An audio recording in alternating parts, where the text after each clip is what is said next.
Guys, तो कैसे हैं आप सब। जानता हूँ ब्लॉग लाने में बहुत देर कर दिया मैंने, और पिछली वीडियो मैंने 1 महीने पहले डाली थी, पर कुछ रीजंस की वजह से डिले हो जाता है। घर में कुछ ना कुछ चलता ही रहता है हमेशा। तो अब वीडियोस कंटिन्यू आएंगी, और ये मैं कहना चाह रहा था कि आप ब्लॉग को एंजॉय करो। इसके बाद लगातार कंटिन्यू ब्लॉग्स आएंगे, कंटिन्यू वीडियोज़ आएंगी।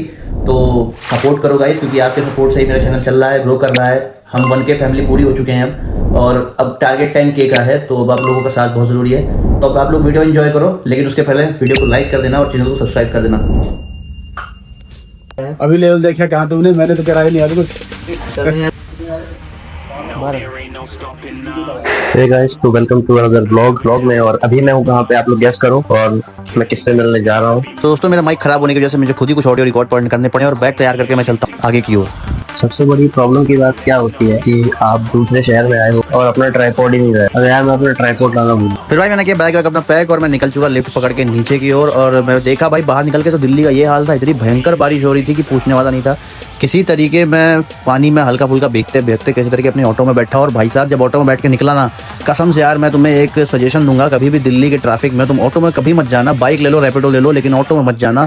भाई साहब, मैं कम से कम नहीं तो 1-1.5 घंटे, कम से कम नहीं तो 2 घंटे लगे होंगे मुझे द्वारका पहुंचने में। मैं जहाँ स्टे किया था वहां से मुझको जिम तक अपने गुरुजी के जाने में लगे होंगे 1.5 घंटे समथिंग, 1.5-2 घंटे। और इतना ट्रैफिक, इतना भयंकर ट्रैफिक। 10 मिनट चल रहे थे, 20 मिनट रुक रहे थे। ये सारी जल्दोजहद पार करने के बाद मैं पहुंच गया उस एरिया में जहाँ पे गुरुजी का जिम है। भाई साहब, यहाँ पहुंच के पता चला यहाँ तो मंगल बाजार लगा हुआ है। फिर मैंने गूगल मैप ऑन किया, वरना मैं किसी ना किसी गलत गली में घुस जाता। उसके बाद मैं पहुंचा जिम में। फिर भाई गुरुजी ने मुझे देखा और देखते ही बोल दिया कि यार देख, तेरी कंडीशन अभी बहुत ज्यादा इंप्रूवमेंट चाहिए, तेरी कंडीशन इतनी अच्छी हुई नहीं है।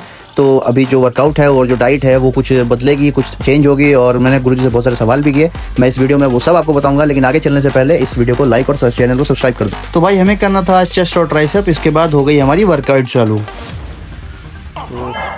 बहुत कमाल का वार्म अप हुआ है अभी, और सर ने कराया। तो भाई तो कम से कम 30 मिनट का वार्म अप करने के बाद फिर मैंने वार्म अप सेट स्टार्ट किया। पहले कुछ खाली रॉड से एक सेट लगाया, फिर कम से कम 10 किलो से पहला, फिर ऐसे करते करते जब मेरा स्ट्रगल वेट जब तक नहीं आ गया, तब तक मैंने खींच के, मतलब सर ने कम से कम 4 सेट मेरे से वार्म अप लगवाया बेंच प्रेस पे। उसके बाद स्टार्ट हुआ मेरा वर्किंग सेट। वर्किंग सेट में पहला सेट था 20 किलो का, फिर 25, फिर 30, फिर 35। ये ईच साइड का वेट है, और ये रॉड भी 25 किलो की है। और सर बड़े ध्यान से देख रहे थे मुझको इसमें। और उसके बाद ये वर्कआउट जैसे ही मैंने कंप्लीट करी, सर जो थे वो उठकर आ गए, और मतलब उन्होंने पूछा कि कितना सेट लगा, कितना रैप लगा।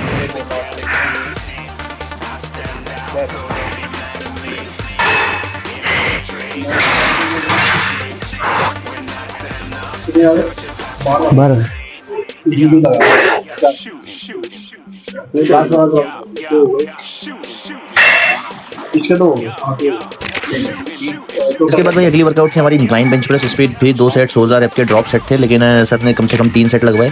इसको करने में बैंड बज गई। इसके बाद हमने तुरंत लिया डंबल प्रेस फ्लैट पे, 2 सेट 12 रेपिटेशन इसके भी लिए। और 20 किलो से ही डंबल से ही बता रहा हूँ, ऐसी बैंड बजी ना बस 20 किलो के डंबल से कि मतलब ऐसा लग रहा था 20 नहीं उठा रहा हूँ, 40 उठा रहा हूँ। वहाँ के डंबल ही इतने हैवी है। मतलब मुझे समझ में आ गया difference between old school gym and commercial gym, क्योंकि बहुत ही ज्यादा अंतर होता है दोनों में।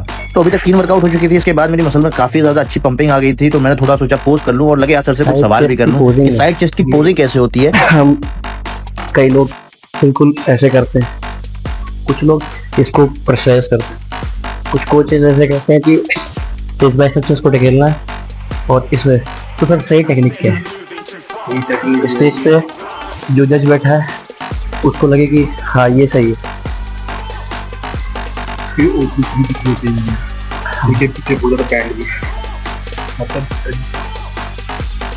तो जैसे मैं जैसे करता हूँ, जो मैंने जो सीखा है यूट्यूब से, वो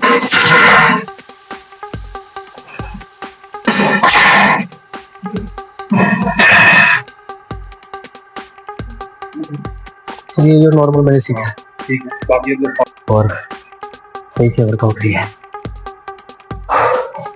भाई साहब, बीच में मैं कुछ सवाल भी कर रहा हूँ जो आपके लिए बहुत जरूरी है सुनना।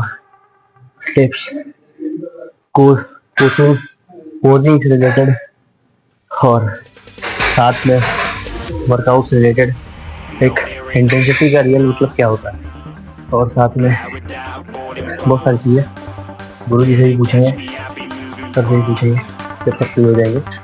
और आगे बने रहिए, लाइक शेयर सब्सक्राइब कर दो। भैया अगली वर्कआउट है बार डिप्स। तो भाई फिर लिया हमने बार डिप्स। इसके टोटल 4 सेट और फेलियर रेपिटेशंस थे, लेकिन मैंने इसके 8 सेट लिए हैं यहाँ पे। टोटल सारी मैं वीडियो दिखाऊंगा तो आप बोर हो जाओगे कि कितने टोटल मतलब मैंने लिए। और पर सेट में मतलब मैंने 20 से 25 रेपिटेशन ऐसे लिए। जहाँ मैं थक जा रहा था वहाँ मैं रबर बैंड इस्तेमाल करके उसे सपोर्ट लेके हल्का सा और फिर मतलब कर रहा था। आप देख सकते हैं कि जब मेरी मसल एकदम पूरी तरीके से थक चुकी है कि मैं अब ऊपर आ ही नहीं पा रहा हूँ, तब जाके मैं मशीन को छोड़ दे रहा हूँ कि भाई साहब अब इसके ऊपर हो ही नहीं पाएगा। मतलब कुल मिला के फेलियर रीच करना था और मैंने अच्छे से अपने जो चेस्ट मसल का फेलियर है वो पीक पे मैं उसको रीच कर पाया। और एकदम से जब हो जा रहा था कि अब नहीं हो पाएगा, तभी जाके मैं छोड़ रहा था। स्टार्टिंग में 20-25 रेपिटेशन ले रहा था, बाद में फिर सिर्फ 8, 6, 7 ऐसे निकल रहे थे। तो काफ़ी ज़्यादा थक गया था मैं इतना सा वर्कआउट करने के बाद। चेस्ट की वर्कआउट हो चुकी थी खत्म।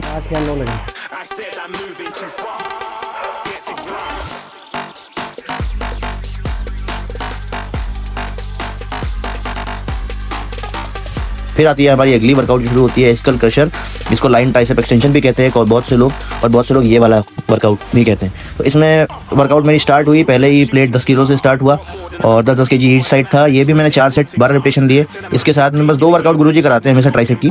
इसके साथ मैंने देखा तो भाई साहब एक भैया थे, उन्होंने 290 kg का चेस्ट प्रेस मारा था। तो मैंने सोचा ये बहुत मतलब मोमेंट एक वीडियो है, तो इसको भी मतलब एक क्लिप है, इसको रिकॉर्ड करते हैं। साथ में गुरुजी ने मेरे को एडवाइस दिया कि मैं जो अपनी वर्कआउट कर रहा हूँ उसमें जो अपना टाइम का ड्यूरेशन है, पहले तो मैं गैप बहुत कम ले रहा था, तो मैंने को कहा कि बहुत ज़्यादा भी नहीं लेना है, बहुत कम भी नहीं लेना है, कम से कम 1 से 2 मिनट का गैप आपको लेके चलना है, वरना फिर आपकी जो बॉडी है वो अगली वर्कआउट के लिए अपने आप को प्रिपेयर नहीं कर पाएगी। तो स्कल क्रशर के बाद जो लास्ट वर्कआउट थी वो थी मेरी ट्राइसेप डिप। लेकिन यहाँ मैं गलत कर रहा था, क्योंकि यहाँ पे आपको जो ट्राइसेप डिप्स का तरीका है सही करने का वो ये होना चाहिए कि आपका पैर आगे भी किसी तरीके पे होना, किसी जगह पर सेट होना चाहिए और बीच में स्पेस होना चाहिए। उसके बाद आपको पूरा डीप डाउन जाके अपने आप को पुश करना है। तो इस तरीके से करना था, लेकिन मैंने उसको थोड़ी तरीके से गलत कर दिया। लेकिन बाद में गुरुजी ने मेरे को बोला कि आपको इस तरीके से करना है, तो मैंने उसका तरीका भी चेंज कर दिया। ये थी भाई अपनी थोड़ी सी पोजिंग आफ्टर ट्राइसेप और चेस्ट, और मतलब बहुत अच्छा पंप आ रहा था। आप देख सकते हो ट्राइसेप की लुक्स क्या आ रहे हैं। फिर मैंने अपने लास्ट सेट की ओर बढ़ गया और जल्दी जल्दी इसको ख़त्म करके फिर मैं भाग गया गुरुजी के पास।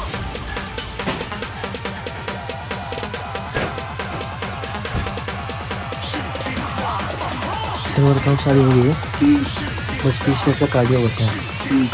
सर 20 का तस्वीर अभी जाना भी है दूर, बाकी बस जो आज 10 काटा वो कल ऐड कर दूँगा। 30 है, कल 40 कर दूँगा ट्रेडमिल पे। आज फाइनली हम गुरुजी के पास पहुँच ही गए और पहले तो सर के पास ट्रेनिंग आके करने का अलग ही एक लेवल है, अलग ही एक मजा है। अभी लेवल देखा कहाँ तुमने? मैंने तो कराया नहीं आज कुछ। सर ने आज कुछ नहीं कराया है, लेकिन वो तो जिनमें माहौल ऐसा है कि औरों को देख के अच्छी हो जाती ट्रेनिंग। सर लेकिन इसे इंटेंसिटी का सर रियल मतलब क्या होता है एक बार इन लोग को बताइए, क्योंकि मेरे को आज पता चला है कि इंटेंसिटी का मतलब क्या होता है। इंटेंसिटी का मतलब है जो आपकी कैपेसिटी के अकॉर्डिंग आप हाईएस्ट वेट उठाते हैं 6 से 8 रैप या 10 रैप के लिए, वो आपके लिए आज ट्रेनिंग इंटेंसिटी है। तो भाइयों ये था आज का दिन और आज की जिम की वर्कआउट जो मैंने आपके साथ शेयर की। आपको अच्छी लगी हो तो आप लाइक कर देना वीडियो को, चैनल को सब्सक्राइब कर देना और हमें सपोर्ट करिए।